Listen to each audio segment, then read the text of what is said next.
د هر عمل د قبلېدو دپاره دوه شرطونه دي.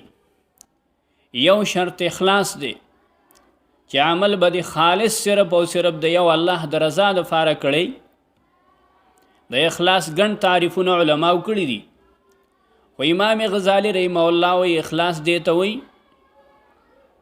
چې مقصود د انسان صرف او صرف د الله ذاتی، بس دی ته اخلاص وی.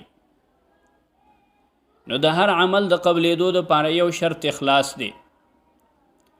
دویم شرط د هر عمل د قبلېدو دپاره طریقه د محمد رسول الله صلی الله علیه وسلم ده.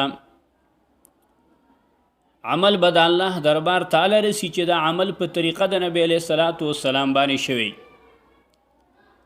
هر څومره لوی عمل دی خو هغې کې طریقه د نبی علیه الصلاۃ والسلام نشته، اتباع د سنت نشته، نو د عمل د الله دربار ته نه رسی. عمل چې د الله دربار ته رسیږي او بنده ته پې اجر او ثواب میلاویږي، نو د هغې دپاره شرط طریقه د محمد رسول الله صلی الله علیه وسلم ده. د عمل به د نبی علیه الصلاۃ والسلام په طریقه باندې کړی، نو الله به د الله دربار ته رسیږي او تا ته به پې اجر او ثواب میلاویږي.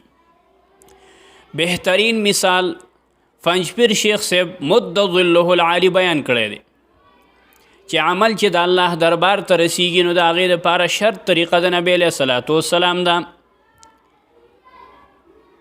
د دې داسې مثال دی،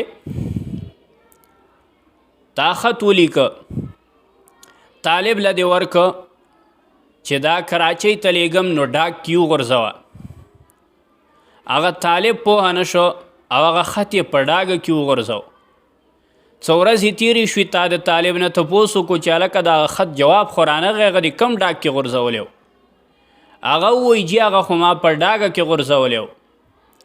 نو خط چې په ډاګ کې وغورځېږي نو وبه هم رسي او تا ته بیا جواب هم راشي، خو که ډاګه کې دې وغورځو نو نه به ورسي او نه بیا تا ته جواب راشي.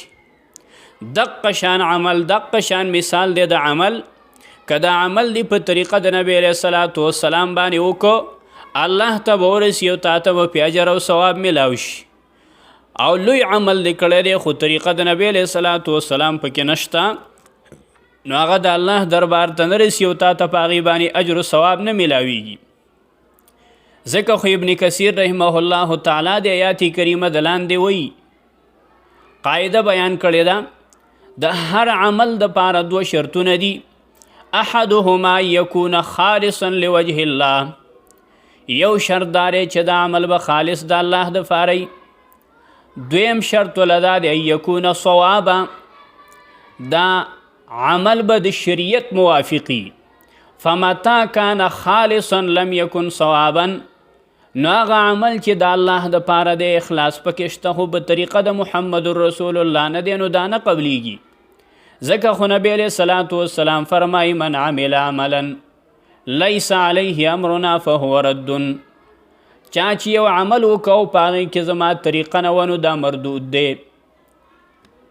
هغه عمل چې په هغه کې د نبی علیه الصلاۃ والسلام طریقه نه وي، دا د الله په دربار کې قبول نه دی او دا عمل د الله دربار ته نه رسیږي. عمل د الله دربار ته د رسېدو دپاره شرط دا دی چې د عمل به د نبی علیه الصلاۃ والسلام په طریقه باندې کړی.